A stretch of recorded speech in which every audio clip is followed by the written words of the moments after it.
श्री रामचंद्र जी की सौतेली माँ कैकेयी ने अपने पति राजा दशरथ को आदेश दिया कि वह रामचंद्र जी को 14 वर्ष के लिए राजगद्दी का अपना अधिकार त्यागने और वनवास जाने का फरमान सुनाए।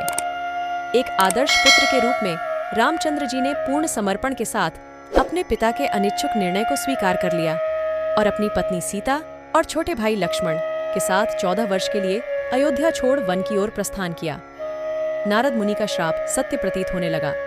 यह सब शैतान ब्रह्मकाल का जाल था। सर्वशक्तिमान कबीर जी की अमृतवाणी सूक्ष्म वेद में इसका उल्लेख किया गया है। कबीर वाशिष्ठ मुनि से तत्वता ज्ञानी शोध कर लग्न धरय, सीता हरण मरण दशरथ को बन बन राम फिरय। आर्षि वाशिष्ठ जी विद्वान थे जिन्होंने पूर्ण आध्यात्मिक और ज्योतिषीय गणना की और राम और सीता के विवाह के लिए सबसे शुभ समय निर्धारित किया ताकि वे एक सुखद वैवाहिक जीवन जी सकें। लेकिन कौन जानता था कि अयोध्या के राजकुमार राम और मिथिला की राजकुमारी सीता जंगल में ऐसी दयनीय जिंदगी बिताएंगे जैसा कि पूर्व निर्धारित था।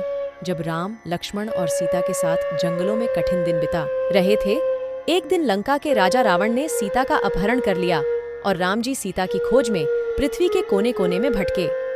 हाथ सुमरनी बगल कतरनी पढ़े भागवत गीता। कहे कबीर काल जो मारे ज्यों हिरणकू सीता, ऐसे ही ब्रह्मकाल धोखा देता है। रावण के मामा मारीची ने स्वर्ण मृग का रूप धारण कर लिया। सीता मोहित हो गई और वह उस मायावी मृग को पाना चाहती थी जो सीता के अपहरण का कारण बन गया। साधु संत माला झपकर और गीता पढ़कर खुद को बुद्धिमान मानते हैं, लेकिन वास्तविकता यह है कि वे सभी अज्ञानी हैं।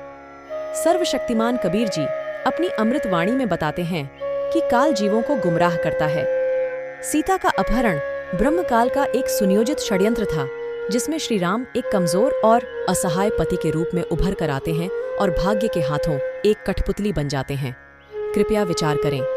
श्री रामचंद्र उर्फ विष्णु जी यह नहीं पहचान सके कि सीता का अपहरण किसने किया। एक पक्षी जटायु ने श्री राम जी को बताया कि लंका के राजा रावण ने माता सीता का अपहरण किया है। जब मैंने बचाने की कोशिश की तो रावण ने मेरे पंख काट दिए। त्रिलोकी विष्णु अर्थात श्री रामचंद्र जी को यह बात पता नहीं थी। इससे साबित होता है कि वह कितने असहाय थे। जरूर विचार करें, क्या श्री राम जी को दिव्य मानव माना जाना चाहिए? क्या श्री राम जी को भगवान की श्रेणी में गिना जाना चाहिए? यह कहानी आपको कैसी लगी? अगर यह कहानी अच्छी लगी तो प्लीज़ चैनल को सब्सक्राइब जरूर करें।